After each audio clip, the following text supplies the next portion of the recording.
픽사 애니메이션을 처음 봤어요. 뭐 이런 게 다 있지? 픽사만 준비하시지 마시기 바랍니다. 그런 실행력이 없으면은 그렇게 좋은 아티스트가 되기는 쉽지 않습니다.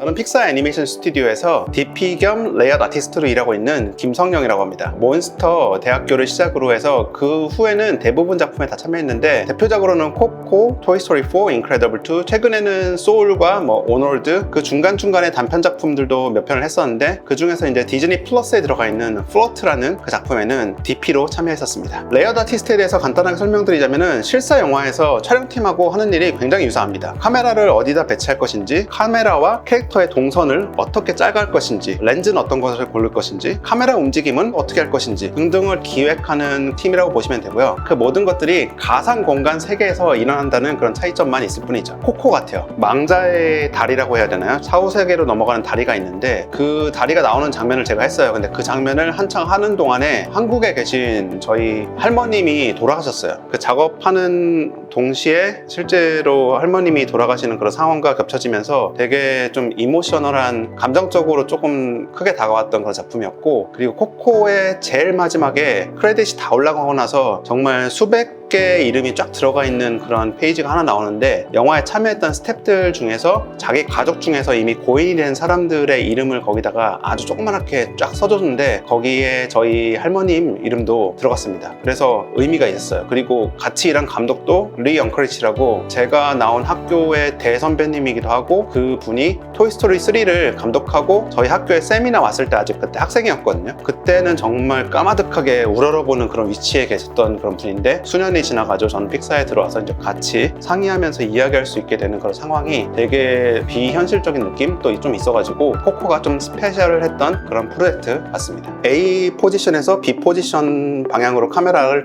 돌렸을 때 셋이나 모든 것들을 감안했을 때 걸리는 것이 없이, 그리고 큰 카메라 움직임 없이 깔끔하게 돌릴 수 있는 그런 위치를 당연히 선호하고요. 그런 위치가 스윗스팟이 될 수 있고, 셋에서 봤을 때 라인들 있잖아요. 라인들 같은 것들이 잘 모아지는 그런 공간이나 조명팀, 라이팅 팀하고도 상의를 해가지고 주광의 위치에 따라서도 카메라 위치가 많이 정해집니다. 저희가 다 정하는 건 아니고 당연히 에디팅 팀도 있고, 저희 이전에 스토리보드 팀이 있어요. 스토리보드가 하는 일이, 스크립트를 받으면은 영화에서 보면 콘티 있죠. 콘티 같은 걸로 컷의 흐름을 만들어 와요. 이 컷에서 이런 정보를 전달하고 싶구나, 이러한 개그를 여기서 넣고 싶구나, 이런 것들을 거기서 이제 저희가 영감을 받고, 그러한 이제 기본적인 정보를 가지고 스토리보드 포인트를 잘 살려가지고 어떻게 찍으면은 좋을 것인가는 이제 저희가 굉장히 여러 가지 버전을 만들어 봅니다. 3가지 정도 테이크를 만들었다 그러면 이제 그걸 전부 다 에디팅 팀에다가 보냅니다. 그 여러 가지 저희가 보내준 샷을 가지고 에디팅 팀은 이제 편집을 막 시작을 하고, 그리고 나서 이제 에디토리얼 미팅이라고 해서 에디팅 팀과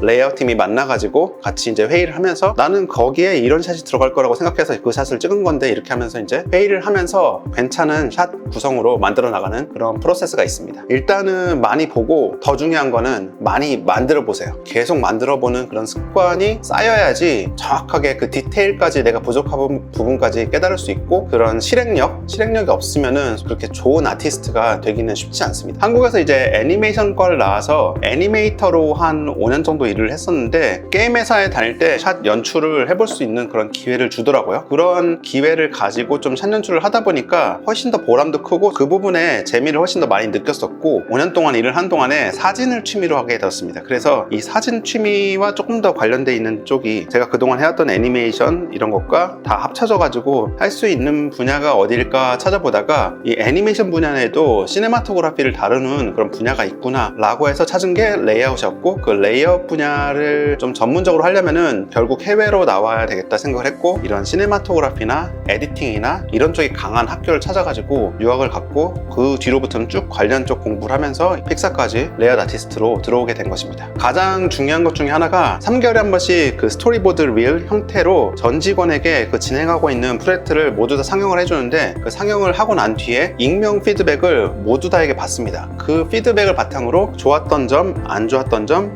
헷갈렸던 부분, 이런 것들을 쫙 모아가지고 빅데이터가 되죠. 1000명이 넘는 사람들에게 받는 거기 때문에 계속 안 좋은 시퀀스를 드랍시키고, 좋은 시퀀스는 계속 프로덕션에 들어가게 하고, 그 다음에 좀 헷갈리거나 이런 부분들은 다시 연출을 고치면서 발전시켜 나가고, 3, 4년에 갈 걸쳐가지고 그거를 이제 계속 하면서 프로젝트가 진행되기 때문에 첫 번째 버전 스토리보드를 봤을 때와 가장 마지막에 우리가 이제 렌더링까지 끝난 영화는 사실 거의 완전 다른 영화가 돼 있는 경우가 많아요. 그런 태도 때문에 픽사 영화가 지금 30년이 넘게 유지를 할 수 있는 것 같아요. 학부모들을 한 명씩 불러가지고 일일 교사 같은 걸 시킬 때가 있는데, 저는 아무래도 픽사라는 데를 다니고 있기 때문에 미술 선생님으로 불러가지고 수업을 이제 한 2시간 정도 진행을 한 적이 있었는데, 아이들한테는 픽사라는 회사가 스페셜하게 느껴지는 친구들이 많이 있잖아요. 그 친구들 사이에서 이제 그림을 그려주고 제 아들도 조금 뿌듯해하는 그런 표정을 보니까, 아, 내가 하는 일이 애들한테는 의미가 있는 경우도 꽤 많이 있겠구나 싶어가지고 좀 보람도 있었고, 픽사만 준비하시지 마시기 바랍니다. 픽사만 준비하시는 분들을 보면은 작업 스타일이 너무 픽사 스타일이에요. 근데 픽사 안에 사람들이 보면은 약간 매력이 없거든요. 그런 작품은 영감을 받은 정도면 괜찮지만 정말 약간 모작에 가깝게 하는 이런 친구들을 보면은 그거는 사실은 오히려 매력이 굉장히 떨어집니다. 자신이 좋아하는 스타일, 그리고 자기가 잘할 수 있는 스타일로 준비하시면 좋고, 픽사 말고도 정말 좋은 작품을 하고 있는 스튜디오가 굉장히 많아요. 뭐 소니에서 나온 스파이더맨도 굉장히 이번에 센세이션을 했었고, 드림웍스도 뭐 드래곤이나 콩팬더나 이런 좋은 작품들 많이 만들고, 꼭 굳이 한 스튜디오만을 목표로 할 필요는 없을 것 같아요. 그냥 자기가 좋아하는 걸 하되 그 방식으로 했을 때 경쟁력이 있을 정도의 좋은 퀄리티를 유지하는 거는 괜찮은 작품이 한 편 나올 때가 되지 않았을까 싶긴 해요. 영화는 다들 아시다시피 정말 글로벌하게 기생충이라는 게 나와가지고 한번 히트를 하기도 했고, 관심의 그런 정도가 되게 높더라고요. 특히 이제 넷플릭스 같은 데서 많이 노출이 되었던 부산행 같은 영화들도 대부분 봤고, 이러한 추세를 다 포함했을 때 영화로서 인정받는 애니메이션 한 편 정도 나와서 좀 견인차 역할을 해줄 때가 되지 않았나. 몬스터 주식회사입니다. 대학교를 애니메이션과를 다니고 있음에도 그때 저는 픽사 애니메이션을 처음 봤어요. 그 전에 토이스토리 1, 벅스라이프, 토이스토리 2가 나왔음에도 불구하고 그걸 한 번도 못 봤었고, 몬스터 주식회사가 돼서야 처음으로 이제 픽사 영화를 봤었는데,